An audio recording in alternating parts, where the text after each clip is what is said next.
안녕하십니까. 좋은 오후입니다. 네. 이 귀한 시간에 우리 성도님들을 만나고 우리 삼사교구 주간 예배로 예배를 함께 할 수 있게 돼서 너무나 영광스럽습니다. 작년에 화제가 되었던 영화가 한 편 있습니다. 영화 좋아하시는 분들은 막 여러 영화가 떠오르실 것 같은데요. 혹시 범죄도시 3라고 들어보셨습니까? 네.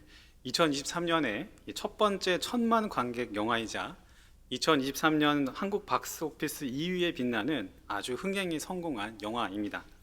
아마 여기 계신 분들 중에서도 많은 분들이 보셨을 것 같은데요. 어떤 내용입니까? 우리 마동석 씨가 나쁜 범죄 조직들을 다 때려잡는 그런 내용입니다. 저는 개인적으로 이러한 전형적인 권선징악 영화를 굉장히 좋아합니다. 이러한 영화를 보면 굉장히 신나고 막 스트레스가 풀리기 때문인데요. 왜 그렇습니까?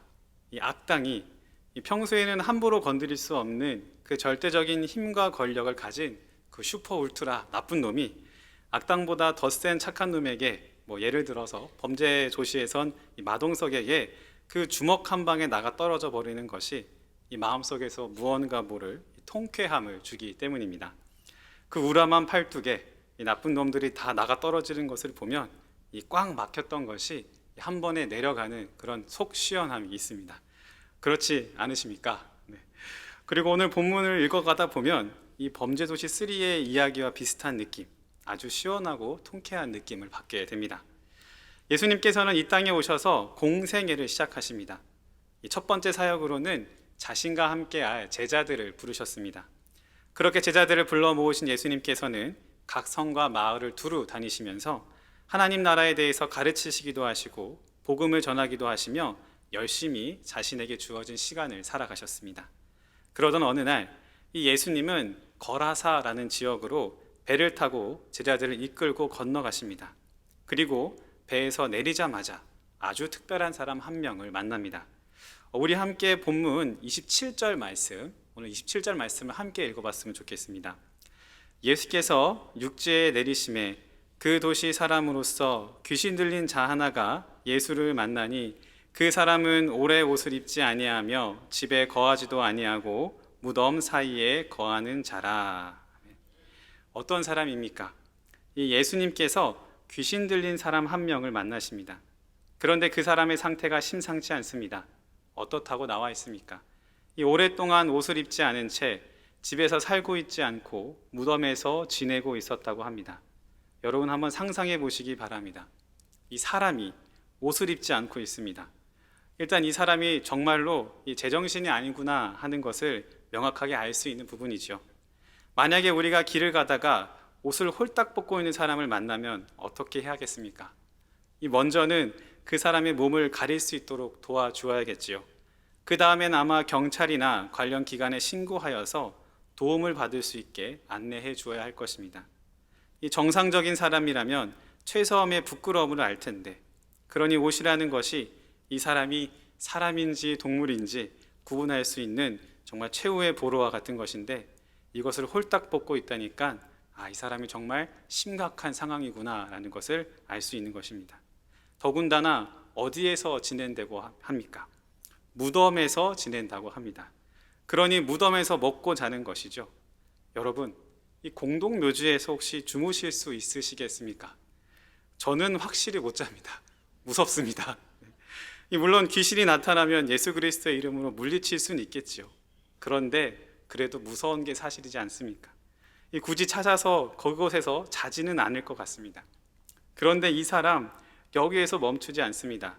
우리 말씀을 좀 더 읽어보기 원하는데요. 29절 말씀입니다. 제가 읽어드리겠습니다. 이는 예수께서 이미 더러운 귀신을 명하사 그 사람에게서 나오라 하셨습니다. 귀신이 가끔 그 사람을 붙잡음으로 그를 쇠사슬과 고랑에 매어 지켰으되 그 맨 것을 끊고 귀신에게 몰려 광야로 나갔더라. 이 사람 상태가 또 어떻습니까? 이 사람이 자꾸 집 밖으로 뛰쳐나가니까 이 쇠사슬과 쇠고랑으로 묶어서 지켰다고 합니다. 그런데 그것을 끊고 오히려 귀신에게 몰려서 광야에 뛰쳐나갔곤 하였다라고 기록하고 있습니다. 여러분, 이 쇠사슬을 끊으실 수 있겠습니까? 보통 사람이라면 못 끊습니다. 왜 새로 만들어 놨겠습니까? 끊기지 말라고 새로 만들어 놓은 것이죠. 그런데 이 사람은 그 쇠사슬을 끊습니다. 보통 사람이라면 할 수 없는 일을 귀신에 홀려서 나도 모르게 하고 있는 것이죠. 여러분, 귀신이 이렇게 무섭습니다. 그러니 그 동네에 살던 사람들이 이 귀신 들린 사람을 막을 수 있었겠습니까? 전혀 막지 못했던 것이죠. 이 사람이 불쌍하고 가여워서 구해주고 싶은데 이 귀신을 도저히 이길 수 없는 것입니다. 영적으로든 육적으로든 이 악하고 약한 귀신을 이기지 못하고 결국에는 이 동네 사람 전부가 이 귀신에게 지고 살았던 것입니다. 그런데 이런 상황 가운데 누가 나타나십니까? 바로 예수님이 나타나십니다.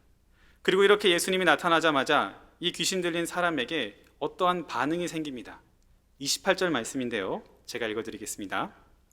예수를 보고 부르짖으며 그 앞에 엎드려 큰 소리로 불러 이르되 지극히 높으신 하나님의 아들 예수여 당신이 나와 무슨 상관이 있나이까 당신께 구하노니 나를 괴롭게 하지 마옵소서 하니.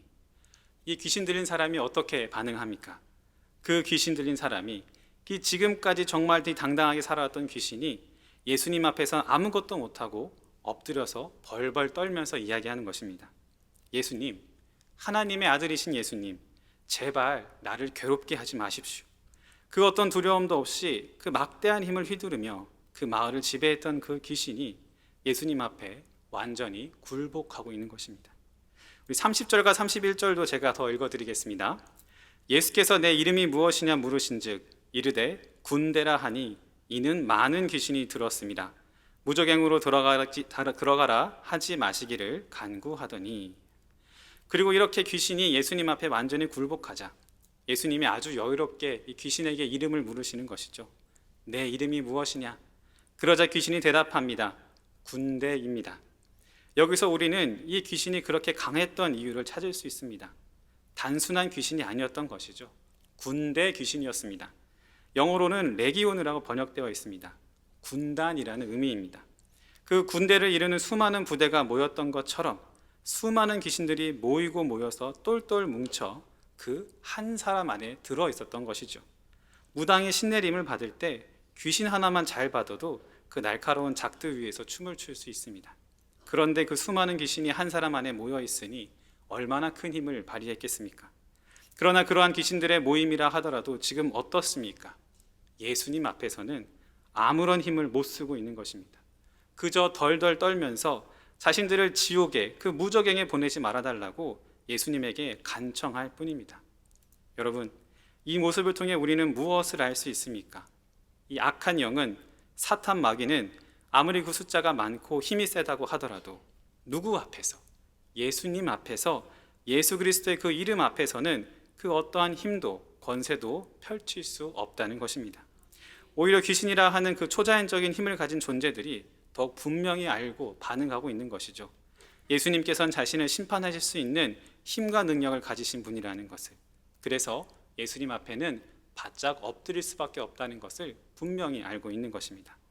32절과 33절 말씀도 제가 한 번 더 읽어드리겠습니다. 마침 그곳에 많은 돼지떼가 산에서 먹고 있는지라 귀신들이 그 돼지에게로 들어가게 허락하심을 간구하니 이에 허락하시니 귀신들이 그 사람에게서 나와 돼지에게 들어가니 그 떼가 비탈로 내리달아 호수에 들어가 몰사하거늘. 그래서 그 군대 귀신들이 예수님께 간청합니다. 예수님이 바라보시는 구하기로 마음 먹으신 그 사람에게서 떠나 저기 있는 저 돼지떼들에게 들어갈 수 있게 해달라고 간청하죠. 마음껏 사람들을 농락하던 이 귀신이 이제는 예수님의 허락 없이는 움직이지도 못하게 된 것입니다. 그리고 예수님이 허락하시자 그 돼지떼 속으로 들어가 비탈길을 달려 들어가 호주에 빠져서 죽습니다. 결국 이 귀신의 군대가 예수님 앞에서 심판받은 것입니다. 여러분, 이 말씀을 읽어가시면서 좀 마음이 뻥 뚫리는 것 같은 그런 통쾌함을 느끼지 않으셨습니까? 권세 잡은 귀신, 그동안 자기 마음껏 자기가 들어간 사람을 조정하고 괴롭히고 이 사람을 통해 마치 그 동네의 왕노릇하던 귀신이 한순간에 심판받습니다. 그동안 그 귀신이 저지른 큰 죄악들을 스스로의 죽음, 존재의 소멸로 그 값을 치르고 있는 것이죠. 예수님이 특별한 행동을 하신 것도 아닙니다. 단순히 그 귀신 들린 사람을 보시고는 그 안에 있는 귀신에게 나가라고 말씀하셨을 뿐입니다. 마치 마동석이 그 우람한 팔뚝으로 나쁜 놈들을 한순간에 물리쳐 버리듯이 예수님께서 이 악한 영들, 죄의 문제들을 한마디의 말씀으로 이기고 계신 것입니다. 그리고 더 은혜가 되는 것은 이러한 승리의 방향이 어디를 향하는가 하는 것입니다. 예수님께서 이러한 승리를 누구를 위해서 행하십니까? 자신의 명예와 영광을 위해서 하셨습니까? 아닙니다. 이 가여운 사람, 귀신 들려서 자신의 삶을 잃어버린 이 사람을 위해 행하시는 것을 보게 됩니다.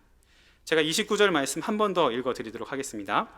이는 예수께서 이미 더러운 귀신을 명하사 그 사람에게서 나오라 하셨음이라. 귀신이 가끔 그 사람을 붙잡음으로 그를 쇠사슬과 고랑에 매어 지켰으되 그 맨 것을 끊고 귀신에게 몰려 광야로 나갔더라.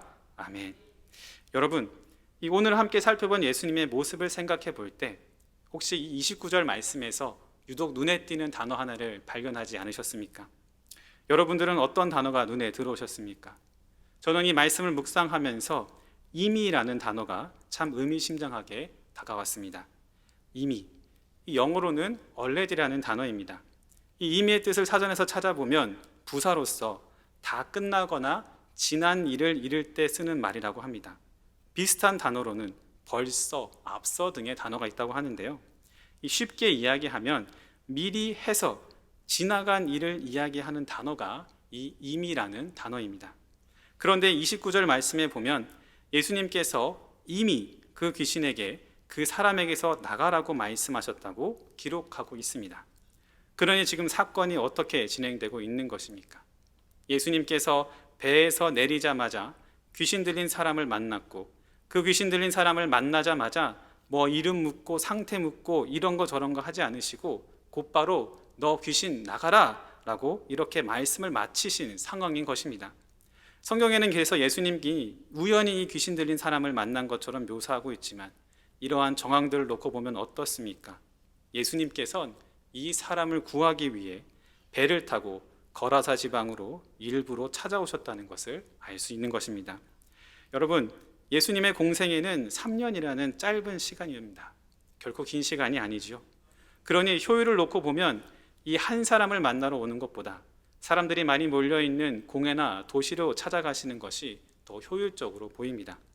그런데 예수님께서는 그렇게 하지 않으셨습니다. 시간을 내서 먼 거리를 달려오셔서 어찌 보면 전혀 가치가 없어 보이는 이 귀신 들린 사람을 만나고 계신 것입니다. 왜 그렇습니까? 귀신의 군대에게 괴롭힘을 당하고 있는 이 사람을 구하시기 위함입니다. 사람의 힘으로는 이길 수 없는 그 추악하고 힘센 악한 영, 귀신들의 무리를 예수님이 대신 물리쳐 주시기 위해서 이 사람을 만나러 오신 것입니다. 그렇지 않으면 이미 미리 그 말씀을 할 수 없으셨을 것입니다. 예수님이 배에서 내리신 순간 그 사람이 예수님 앞에 나타난 이유, 예수님께서 그 사람을 보시자마자 이미 말씀하실 수 있었던 이유, 이 예수님의 방향이 이 사람을 향해서 이미 향해 있었던 것입니다. 여러분, 오늘 말씀에서 우리가 확인할 수 있는 이 예수님의 모습은 무엇입니까? 먼저는 귀신을 쫓아내시는 예수님의 모습입니다. 아무리 강한 귀신이라고 하더라도, 아무리 그 숫자가 많다고 하더라도 단 한마디의 말씀으로 그 모든 것을 심판하시고 해결하실 수 있는 능력의 하나님이 바로 예수님이라는 것입니다. 그리고 예수님께서는 이 승리를, 이 영광을 자신을 위해 행하지 않으셨다는 것입니다. 누구를 위해서 행하셨습니까? 자신이 바라보던 그 한 사람을 위해서, 너무나 큰 어려움과 위험 앞에서 아무것도 할 수 없어서 힘겨워하고 있는 그 사람을 위해서 그 일을 행하고 계신다는 것입니다. 그러니 예수님이 누구를 위해 싸워주시겠습니까? 여기 있는 우리들을 위해서 싸워주시는 분이 바로 예수님이라는 것입니다. 여러분, 우리가 살아가면서 어려운 일들을 만납니다. 힘든 일을 만납니다. 내가 아무것도 할 수 없는 그러한 무기력하고 이 비참한 상황들을 만나게 될 때가 있습니다. 그것이 환경이 될 수도 있고, 사람이 될 수도 있고, 질병이 될 수도 있고, 스스로의 마음이 될 수도 있습니다. 마치 귀신 들린 사람이 스스로 자신의 상태를 통제할 수 없었듯이 그 동네에 사는 사람들이 귀신에게서 그 사람을 구해낼 수 없었듯이 우리도 그러한 어려움 가운데 휩쓸려서 살 수밖에 없을지 모릅니다. 그러나 그 어려움을 누가 지켜보고 계십니까? 그 어려움에 누가 반응하십니까?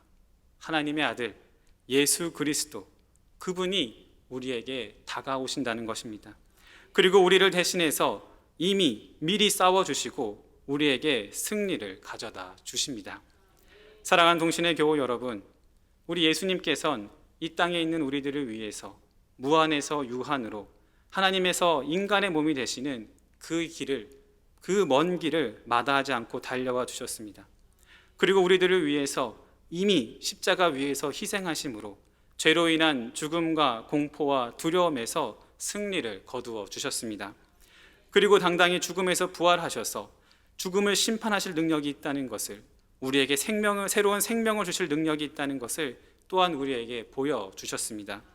그러니 우리들의 믿음이 흔들리지 않길 원합니다. 우리들의 삶이 우리의 승리가 되신 예수님을 더욱 붙잡길 원합니다. 혹여 내 힘으로 도저히 해결될 수 없고 내가 통제할 수 없는 일 가운데 있다고 하더라도 좌절하고 절망하는 것이 아니라 나를 향한 예수님의 그 사랑과 능력과 희생을 기억하며 이미 예수님께서 이루어주신 승리를 누리고 살아가는 우리 모두가 되길 소망합니다. 기도하겠습니다.